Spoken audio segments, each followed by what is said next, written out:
Everyone, welcome back to my YouTube channel Kajal Sharma classes. आज की video में जो टॉपिक हम डिस्कस करने वाले हैं क्लास 7th एनसीईआरटी का चैप्टर नंबर 1 एनवायरनमेंट, जो कि बुक का नेम भी है 7th क्लास ज्योग्राफी का। सो स्टार्ट करते हैं चैप्टर 1 एनवायरनमेंट। यहाँ पर आप एक बॉक्स देखोगे जिसमें आपको बताया है what is environment. Environment is our basic life support system. जो एनवायरनमेंट है, बिकॉज हम एनवायरनमेंट में ही रहते हैं, सभी जो थिंग्स होती है हमारे सराउंडिंग्स डायरेक्टली या इनडायरेक्टली एनवायरनमेंट से लिंकअप होती है। It provides the air we breathe, यानी जिस एयर में हम सांस लेते हैं वो हमें कहाँ से मिलती है?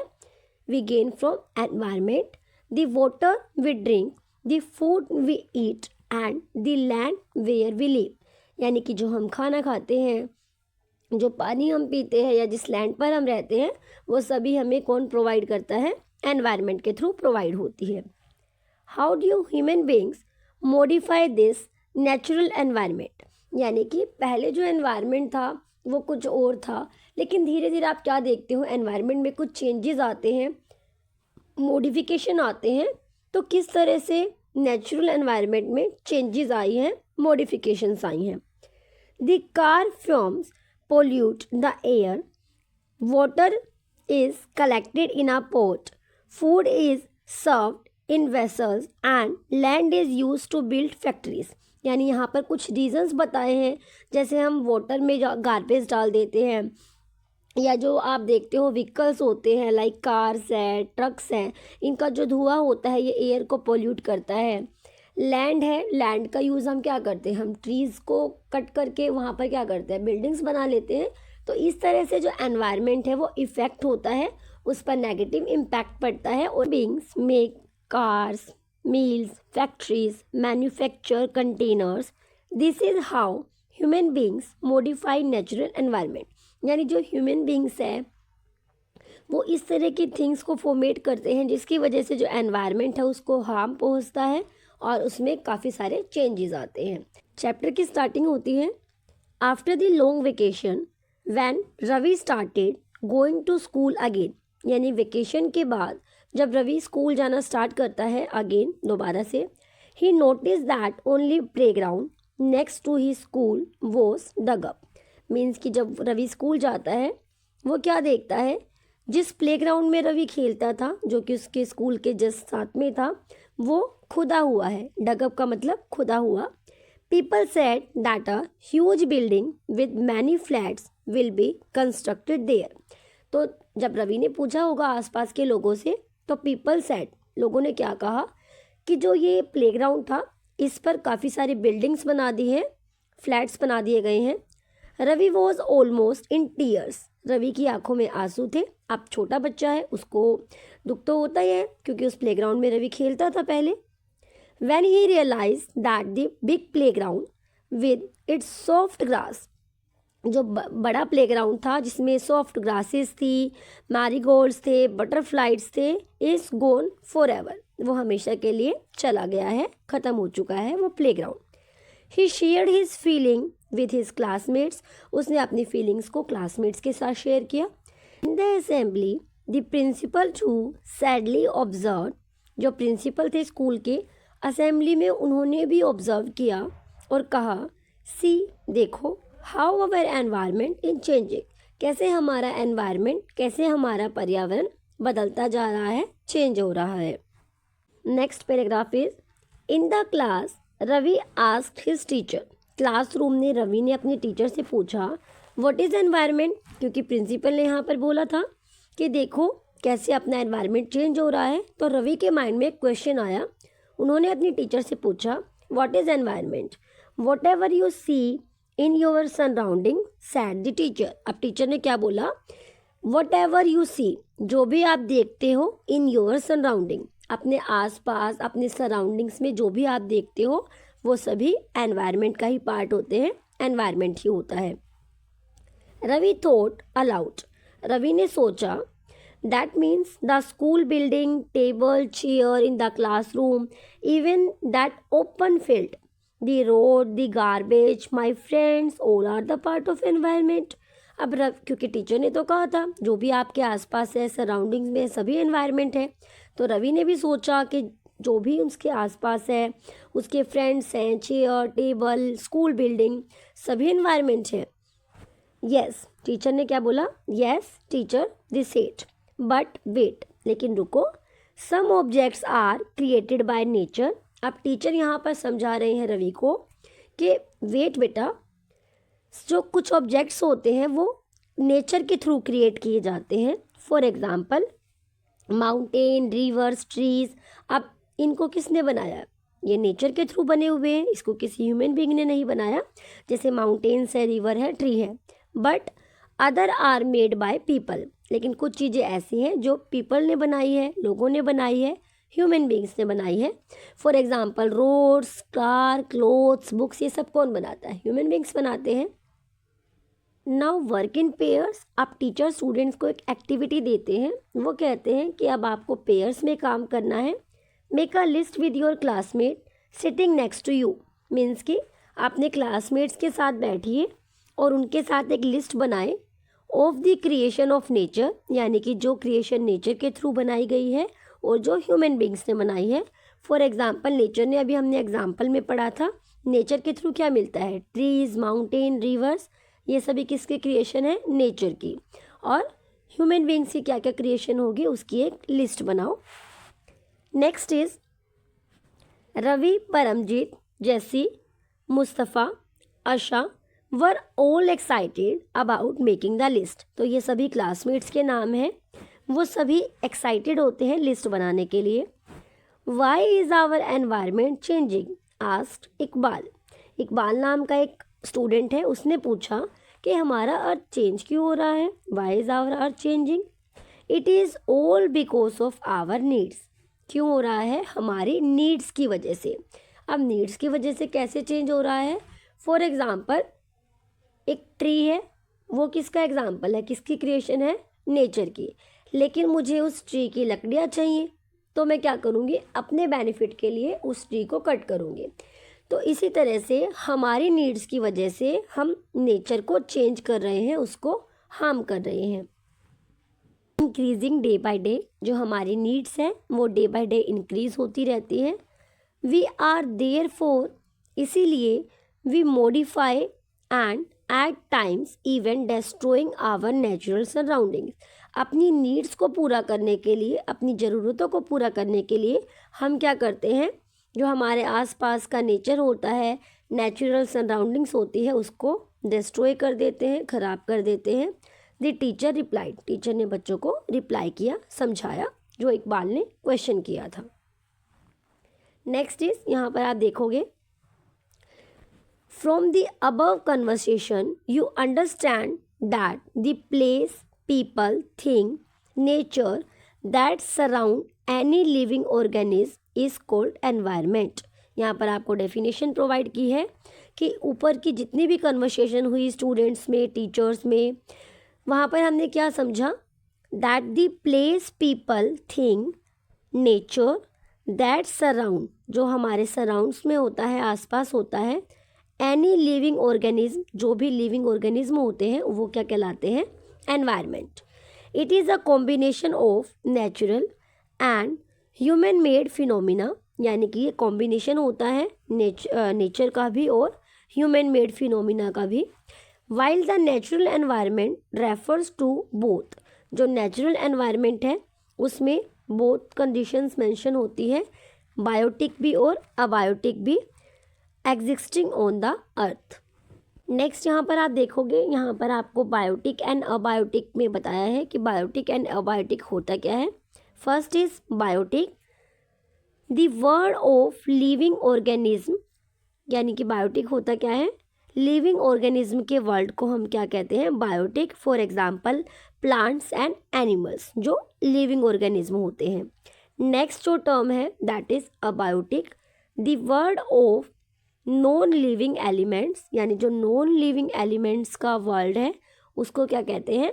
अबायोटिक। फॉर एग्जाम्पल लैंड, जो लैंड है वो अबायोटिक होती है बिकॉज लैंड है जो नॉन लिविंग ऑर्गेनिज्म है, that's why we call abiotic element. Next यहाँ पर आप फिगर 1.1 में देखोगे, कंपोनेंट्स ऑफ एनवायरनमेंट, यहाँ पर आपको एनवायरनमेंट्स के कंपोनेंट्स को डिटेल में पिक्चर के थ्रू शो किया है।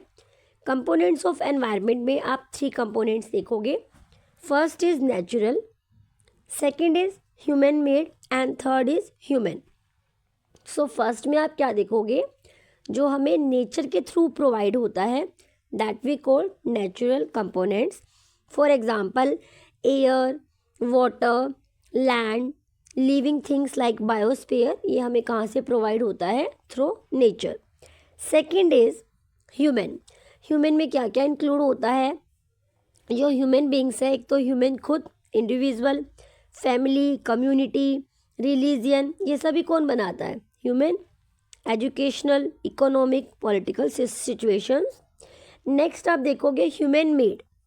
देखिए ह्यूमन में तो क्या हो जाएगा, ह्यूमन से रिलेटेड जो भी टर्म्स है वो आ जाएंगी जो ह्यूमन के थ्रू ही बनती है। ह्यूमन मेड में है जो कि ह्यूमन्स बनाते हैं अपने माइंड के थ्रू, ठीक है। लाइक जो बिल्डिंग्स है, पार्क्स है, ब्रिजेस, रोड, इंडस्ट्रीज, मोनूमेंट्स, ये सभी आइडिया कहाँ से आया, ह्यूमन बींग्स के अंदर आइडिया आया उनके माइंड में, देन उन्होंने वो चीज़ें कंस्ट्रक्ट की, ठीक है, एस्टैब्लिश्ड की। That's why we call human made components या human made things.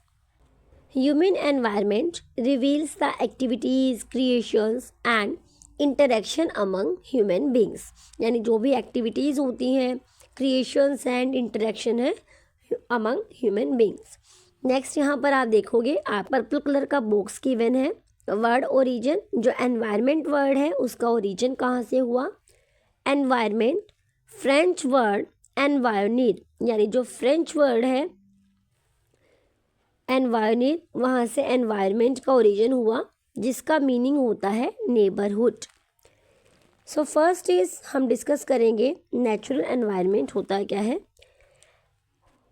Land, water, air, plants and animals comprise the natural environment, यानी ये सभी मिलकर क्या बनाते हैं, नेचुरल एनवायरनमेंट बनाते हैं। You are familiar with the meaning of lithosphere, hydrosphere, atmosphere and biosphere from your previous class. जब हमने 6th क्लास की ज्योग्राफी की एनसीईआरटी डिस्कस की थी तो वहाँ पर हमने एक चैप्टर डिस्कस किया था जहाँ पर हमने lithosphere, hydrosphere, atmosphere and biosphere को डिटेल में डिस्कस किया था 6th क्लास की ज्योग्राफी की एनसीईआरटी बुक में। Let us learn some more facts about this domains. तो इन डोमेन्स के बारे में हम थोड़ा सा और डिटेल में फैक्ट्स जानेंगे। Solid crust of the hard top layer of the earth, means कि जो लिथोस्फीयर है वो क्या होता है, सॉलिड क्रस्ट होती है, सॉलिड पार्ट होता है अर्थ का। It is made up of rocks, जो किससे बनती है, रॉक्स से। रॉक्स मीन्स की जो पत्थर, चट्टान है। Minerals and covered by a thin layer of soil, और किसके थ्रू कवर होती है, मिट्टी की एक थिन लेयर की से कवर होती है। It is an irregular surface with various landforms, यानी कि ये इरेगुलर सरफेस होता है। इट इज़ नॉट इम्पोर्टेंट कि सभी एरिया सरफेस जो है इक्वल हो, प्लेन्स हो। यहाँ पर आप माउंटेन्स भी देखोगे लिथोस्फीयर में, प्लेटोज भी देखोगे, plains, valleys etcetera.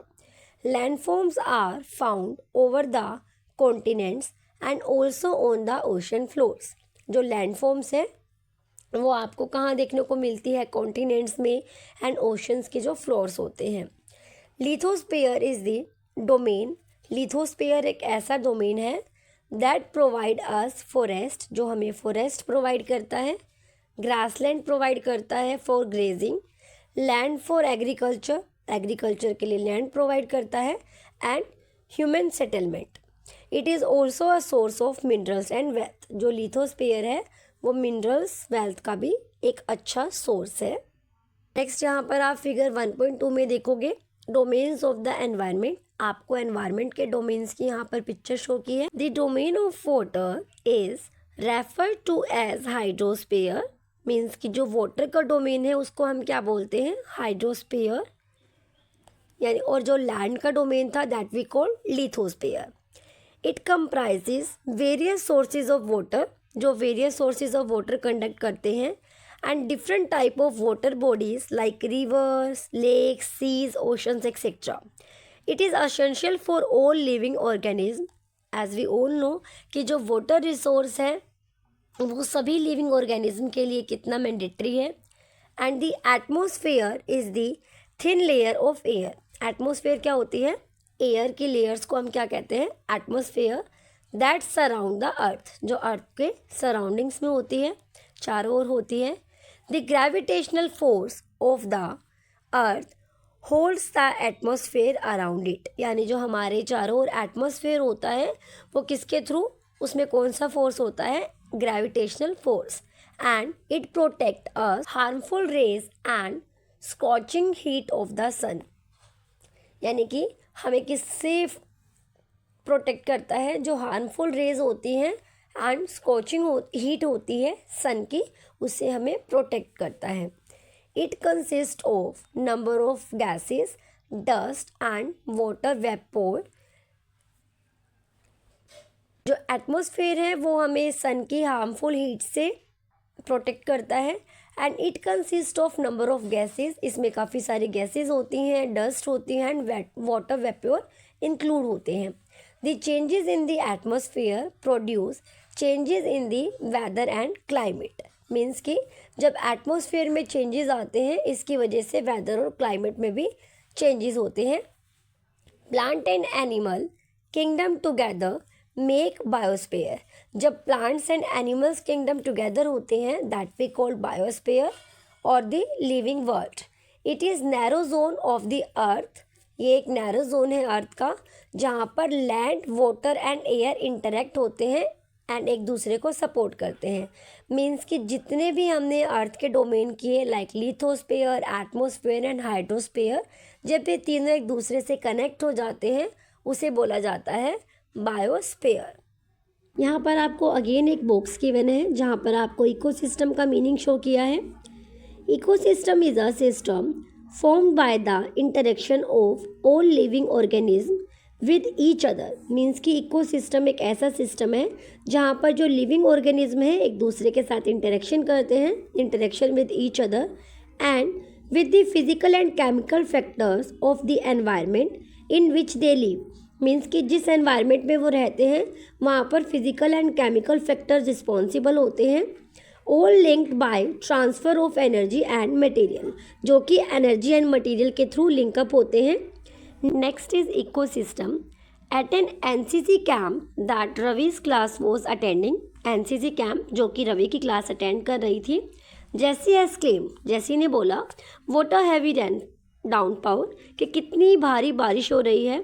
It reminds me my home in Kerala, जो मुझे मेरे घर की याद दिलाता है जो कि केरला में है। यू शुड कम, आपको वहाँ आना चाहिए। And she how it pours and pours and pours over the lush green fields and coconut plantation. Means की जो जैसी है बारिश को देखकर उसे अपने घर की याद आती है जो केरला में है, और वो कहती है कि आप सभी को आना चाहिए और वहाँ पर जो भारी बारिश होती है उसकी वजह से जो ग्रीनरी होती है, जो कोकोनट की प्लांटेशन होती है, आपको आकर केरला में देखनी चाहिए। जैसलमेर एक्सक्लेम्ड। हीरा नाम का एक अनदर स्टूडेंट है जो कि राजस्थान के जैसलमेर से बिलोंग करता है। वो कहता है वी गोट नो रेन्स, हमारे यहाँ तो बारिश ही नहीं होती। वी सी ओनली कीकर एंड सैंड, हमारे यहाँ तो सिर्फ आपको कीकर और सैंड ही देखने को मिलती है। As far as the eyes can see, जहाँ तक आप देखोगे आपको सिर्फ कीकर मिलेगा और सैंड मिलेगी, मीन्स की मिट्टी मिलेगी। But you also find camels, लेकिन आपको वहाँ पर ऊँट भी मिलेंगे। रवि सैड, अब रवि क्या कहता है? कैमल्स। हीरा कहता है कि सिर्फ कैमल्स ही नहीं, if you visit our desert, अगर आप हमारे डेजर्ट में आओगे, you will see snakes, lizard and many insects too, आपको वहाँ पर स्नैक्स भी देखने को मिलेंगे, मीन्स की जो सांप होते हैं, लिजार्ड यानी छिपकलियाँ, एंड काफ़ी सारे इंसेक्ट्स आपको देखने को मिलेंगे। अब रवि वंडर्ड, रवि शॉक्ड होता है, सरप्राइज्ड होता है। Why do the animals, the vegetation and the way people live vary from place to place, are they are related to each other, क्या एक दूसरे से रिलेटेड है? अब टीचर क्या रिप्लाई करते हैं? Oh yes very much so, yes. यानी कि रवि शॉक्ड होता है कि ऐसा क्यों है कि हर जगह की अपनी अलग एनिमल्स हैं, अलग वेजिटेशन है, क्या ये सभी अलग अलग प्लेस पर डिपेंड करता है? तो टीचर क्या रिप्लाई करते हैं कि येस ऐसा ही है कि अलग अलग जो प्लेसेस होते हैं वहाँ के अलग क्लाइमेट होती है, अदर वेदर हो।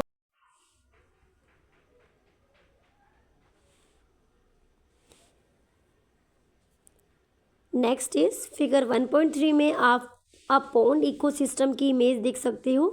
इकोसिस्टम अभी हमने डिस्कस किया था कि इकोसिस्टम होता क्या है, जहाँ पर काफ़ी सारे लिविंग ऑर्गेनिज्म होते हैं जो एक दूसरे पर डिपेंड होते हैं। फॉर एग्जांपल यहाँ पर आप देखोगे, यहाँ पर डक है, यहाँ पर अदर एनिमल्स है, वाटर है, ट्रीज़ है। तो यहाँ पर आप क्या देखोगे, इकोसिस्टम है कंप्लीट। आप देखोगे एक दूसरे से इंटरेक्ट होते हैं, रिएक्शंस होते हैं, फिजिकल एंड केमिकल फैक्टर्स जो इनको इफेक्ट कर। All plants, animals and human beings depend on their immediate surroundings. एक दूसरे की सराउंडिंग्स पर, जो एनवायरनमेंट है उस पर डिपेंड करते हैं। Often they are also interdependent on each other, यानी एक दूसरे पर भी डिपेंडेंट होते हैं। This relation between the living organism as well as their relation between the organism and their surroundings from an ecosystem. There could be an ecosystem of large rain forest. यहाँ पर एक इकोसिस्टम होता है, for example जैसे large rain forest होता है, grass land है, desert है, mountains, lake, river, ocean and even a small pond. हर एक का एक स्मॉल से लेके लार्ज इकोसिस्टम होता है जो एक दूसरे पर इंटरडिपेंडेंट होते हैं। Do you think the park in which Ravi and his friend played formed as ecosystem? क्या आप सोच सकते हैं कि जो रवि है और उसके फ्रेंड्स हैं एक इकोसिस्टम फॉर्म कर सकते हैं? बिल्कुल। यानी कि जब आप एक एरिया की बात करो, स्मॉल एरिया हो या लार्ज एरिया, जो भी उसके आप बोल सकते हो एलिमेंट्स होते हैं जो एक दूसरे पर इंटरडिपेंडेंट होते हैं, that we call ecosystem. Do you know, एक बॉक्स दिया है, on 5 June every year the world environment day is celebrated. यानी कि 5 जून को वर्ल्ड एनवायरनमेंट डे सेलिब्रेट किया जाता है। नेक्स्ट बॉक्स में बार्टर सिस्टम क्या होता है आपको बताया है। Barter system it is a trade, एक ऐसा व्यापार है, ऐसी ट्रेड है in which goods are exchange without the use of money. Means कि अगर मैं आपको एग्जांपल दूँ कि यहाँ पर कैश का यूज़ नहीं होता, ये पहले हमारे कुछ टाइम पीरियड में मेडिवल हम बात करें हिस्ट्री में ये सिस्टम ट्रेंड में था, बार्टर सिस्टम, जहाँ पर कैश का यूज़ नहीं होता था। हम क्या करते थे, जो गुड्स होते हैं, गुड्स मीन्स कि सामान के बदले सामान एक्सचेंज करना। फॉर एग्जांपल अगर मेरे पास शुगर नहीं है और आपके पास व्हीट फ्लोर नहीं है, मान लीजिए आपके पास गेहूं नहीं है, मेरे पास चीनी नहीं है, तो हम दोनों ने आपस में एक्सचेंज कर लिया। तो इस तरह से सामान के बदले सामान एक्सचेंज होता था, जिसको बार्टर सिस्टम कहा जाता था। मीन्स कि exchange without the use of money, goods exchange होते थे बिना मनी का यूज़ किए।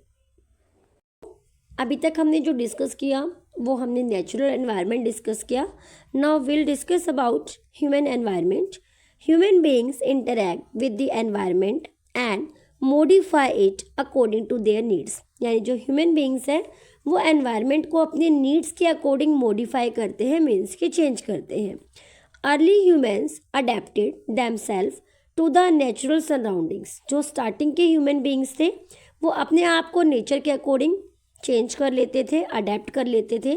दे led a simple life and fulfilled their requirements from the nature around them. यानी जो पहले के लोग थे वो क्या करते थे, एनवायरनमेंट के अकॉर्डिंग अपने आप को सेटल डाउन कर लेते थे। With the time needs grow, जैसे जैसे टाइम बीता, एंड बिकम मोर वेरिड, यानी जो ह्यूमन है वो एडवांस होता गया। Humans learn new way to use and change environment. Humans ने धीरे धीरे सीखा कि हम एनवायरनमेंट में चेंज कैसे ला सकते हैं। They learn to grow crops, उन्होंने क्रॉप्स को ग्रो करना सीखा। Domesticate animals and lead a settle life, animals को पालना सीखा, एक सेटल लाइफ स्पेंड करना सीखा। द व्हील वॉज इन्वेंटेड, जो व्हील है उसका इन्वेंट हुआ, आविष्कार हुआ। सरप्लस फूड वॉज प्रोड्यूस्ड, यानी जो फूड है उसकी प्रोडक्शन फास्ट हुई। बार्टर सिस्टम आया, ट्रेड स्टार्ट हुआ, कॉमर्स डेवलप्ड हुआ। इंडस्ट्रियल रेवोल्यूशन इनेबल्ड होने के बाद लार्ज स्केल पर प्रोडक्शन होने लगा। ट्रांसपोर्टेशन बिकम फास्टर, यानी जो ट्रांसपोर्टेशन है वो फास्ट होने लगा। Information revolution made communication easier, जब हम कम्युनिकेशन करते हैं कॉल्स पर, पहले ये सिस्टम भी नहीं था, बट धीरे धीरे ह्यूमन बींग्स ने अपनी फैसिलिटी के लिए स्टार्ट किया, काफ़ी सारे वे स्टार्ट किए जिससे लाइफ और ईजी हो पाए। And speedy across the world. Have you ever thought why you love eating a juicy watermelon in summer and hot roasted peanuts in winter? क्या आपने कभी सोचा कि आपको जब गर्मियाँ होती हैं आपको समर्स के सीज़न में वाटरमेलन क्यों अच्छा लगता है और सर्दियों में आपको पीनट्स यानी जो हम मूंगफलियाँ खाते हैं वो क्यों अच्छी लगती है? A perfect balance is necessary between the natural and human environment. यानी कि ये किसका एग्जाम्पल है? परफेक्ट बैलेंस का एग्जाम्पल है नेचुरल एंड ह्यूमन एनवायरनमेंट में।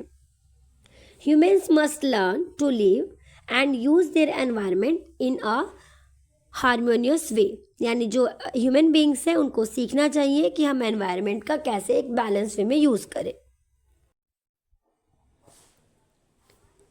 Last paragraph is Noori, a girl from Mizoram from Ravi's class, often talks about the lush green surroundings of her place।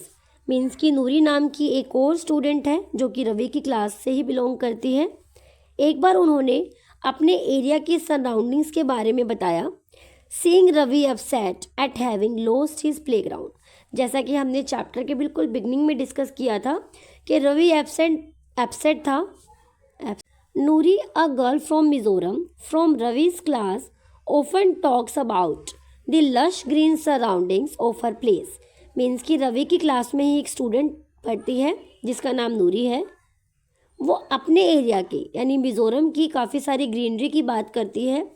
Seeing Ravi upset at having lost his playground. Ravi को उदास देखकर, क्योंकि जो रवि था वो प्लेग्राउंड के लॉस्ट होने की वजह से काफ़ी अपसेट था। Noori invited him to visit her home. Noori ने रवि को इनवाइट किया अपने होम विजिट करने के लिए, नेक्स्ट जो कमिंग वेकेशंस है उनके लिए। Noori invited him to visit her home state during coming vacations. यानी जो आने वाली वेकेशंस है नूरी ने रवि को इनवाइट किया अपने होम स्टेट मिज़ोरम आने के लिए ताकि रवि जो है वहाँ के ग्रीनरी को देख पाए। Ravi's teacher asked the student to draw the landscape, houses and the activities of people and places they visit during the holiday। जो रवि की टीचर है उन्होंने स्टूडेंट्स को एक वर्क दिया कि जहाँ पर भी वेकेशंस में बच्चे जाएंगे, स्टूडेंट्स जाएंगे, वहाँ के लोगों की एंड प्लेसेस के बारे में, हॉलीडेज़ में उन्होंने कैसे स्पेंड किया अपना टाइम, कौन कौन से प्लेसेस पर वो गए, उसके बारे में वो ड्रॉ करके लाएंगे या लिस्ट बना के लाएंगे। So thanks for watching. Video अच्छी लगी हो, इन्फॉर्मेटिव लगी हो तो लाइक शेयर एंड सब्सक्राइब। मिलते हैं नेक्स्ट वीडियो में।